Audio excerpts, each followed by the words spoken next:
नमस्कार बच्चों। आज मैं कक्षा 11 के इस्लाम का उदय और विस्तार इस पाठ के 7वें भाग को लेकर उपस्थित हूँ और यह चौथा पाठ है।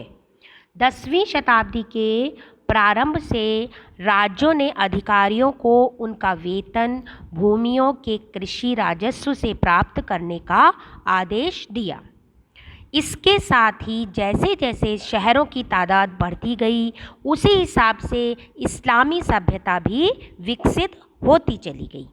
अब शहर के बारे में, प्रायः शहर के केंद्र में 2 भवन बनी होती थी। एक था मस्जिद और दूसरा केंद्रीय मंडी, जिसे सुक कहते थे।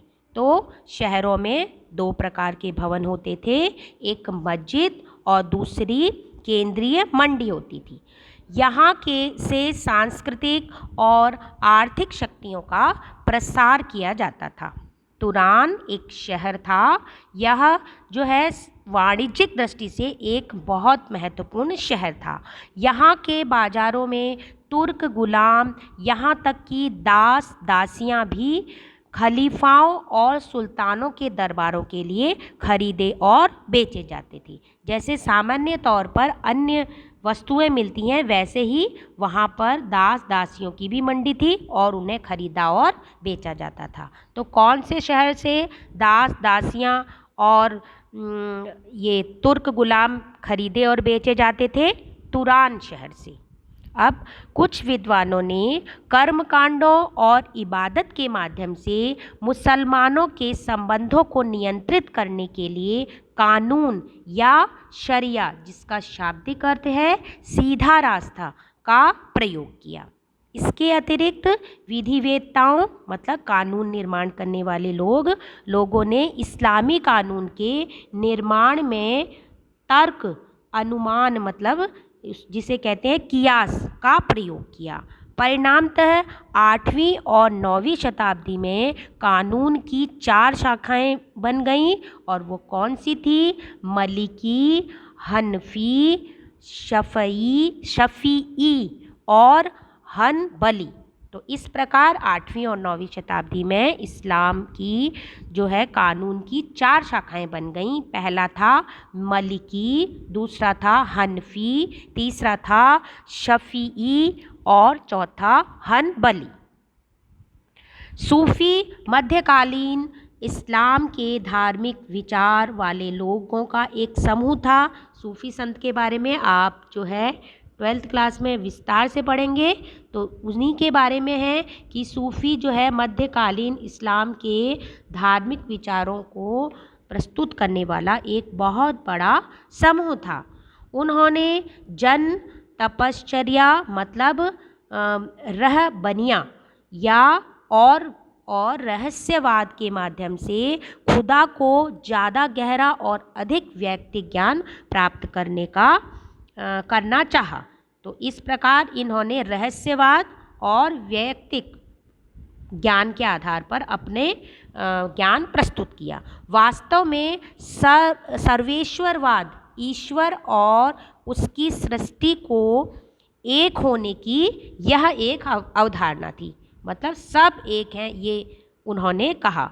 न तो उन्होंने जाति धर्म, जो सूफ़ी संत थे उन्होंने इन किसी को नहीं माना, लेकिन जो है ये रहस्यवादी थी।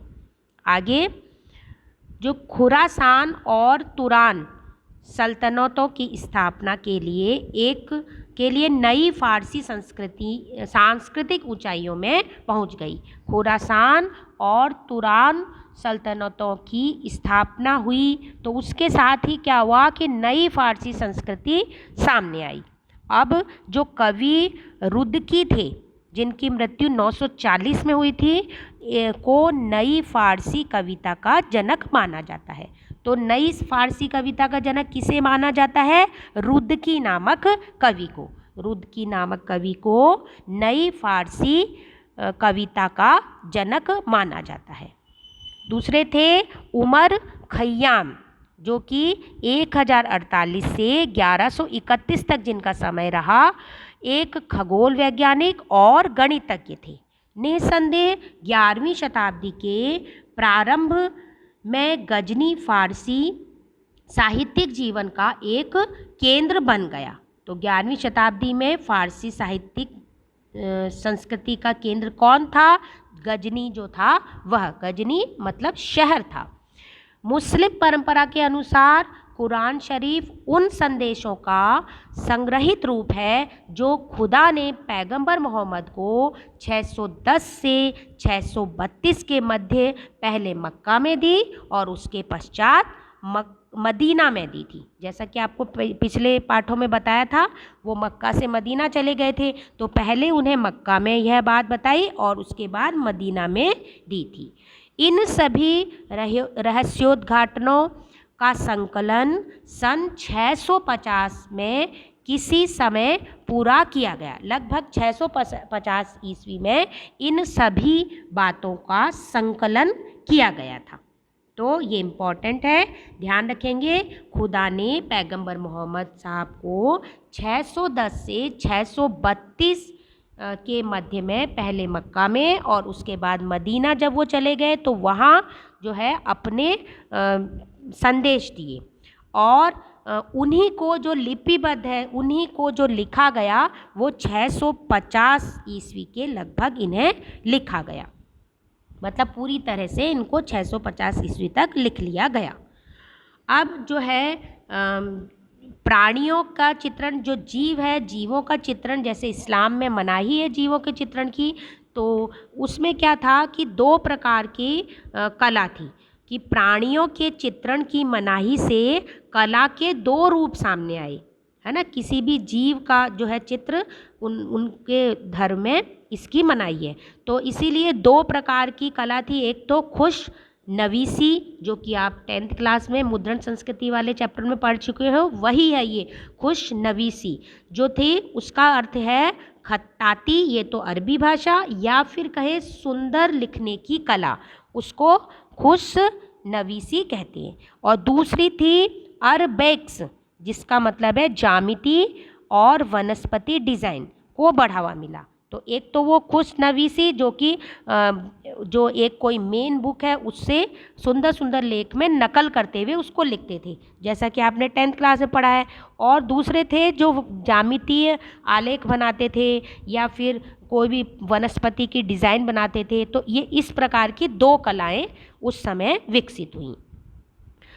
एक महत्वपूर्ण है कि अदब, है ना, अदब का क्या अर्थ है? तो अदब का अर्थ है साहित्यिक और सांस्कृतिक परिष्कार। ये 1 नंबर का प्रश्न में आता है।